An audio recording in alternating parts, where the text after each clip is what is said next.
Hello, welcome. Today's reading in the Catechism is absolutely incredible. It could potentially blow your mind because this has to do with something. Why? Because this is why we fail to do the right thing, even when we know what the right thing is. So this is stunning. This is incredible. This little we're talking about the Catechism. We're looking at the Doubleday version here is the one I'm using. It's the complete and unabridged, complete and updated version. All right, and we're looking at paragraphs 37, 36 to 38 here. One little section here, and three paragraphs. So let's take a look. Why is it that we fail to do the right thing even when we know what it is? That doesn't make any sense. Of course. Okay, let's take a look and find out what the Catechism says about it. All right. First of all, paragraph 36, God can be known with certainty. We learned this in our last video. God can be known with certainty by the natural light of human reason. Okay, we got that. However, paragraph 37 says, in the historical conditions in which we find ourselves, however, man experiences many difficulties in coming to know God by the light of reason alone. Okay, wait a minute. We learned last time that we can know God by reason, but now it's saying, wait a minute. Man experiences difficulties in coming to know the light of God by reason alone.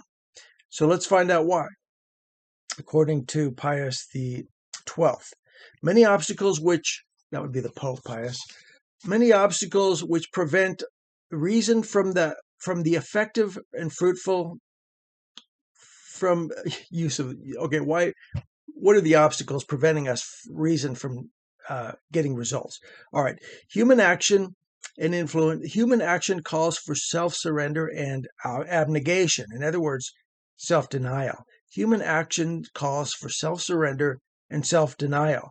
The human mind, in its turn, is hampered in the attaining of such truths, not only by the impact of the senses of the imagination, but also by disordered appetites, which are the consequences of original sin. So it happens that men in such matters easily persuade themselves that what they would not like to be true is false, or at least doubtful. Okay, so we fool ourselves. It's self-deception. We deceive ourselves because this requires self-denial. And so logically we know this is right, but I don't think so. No, thank you. Okay, maybe there's a lot of Protestant churches that were begun this way. I'm speculating here. Many churches, every one of these, they it's like a smorgasbord. You take a little of this, take a little of that. You go, I don't think I want that. No, thank you. So then they start their own church. All right, moving on to paragraph 38. This is why I'm not saying just Protestants. Many Catholics do that as well. All right. Paragraph 38. This is why man stands in need of being enlightened by God's revelation. This is our solution here. This is why man stands in need of being enlightened. How is it? How can we get from, I don't think so, I get it, but no thank you. That requires self-denial. Okay, how do we get from there to results? This is why man stands in need of being enlightened by God's revelation. We're going to have to turn to prayer and to God, all right, not only about those things that exceed his understanding, but also those religious and moral truths which of themselves are not beyond the grasp of human reason. So the bottom line here is self-deception is preferred to self-denial.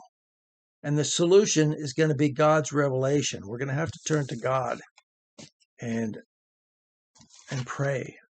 We're going to have to probably pray for the Holy Spirit to enlighten us. God bless you and good night from the Midnight Bible Study.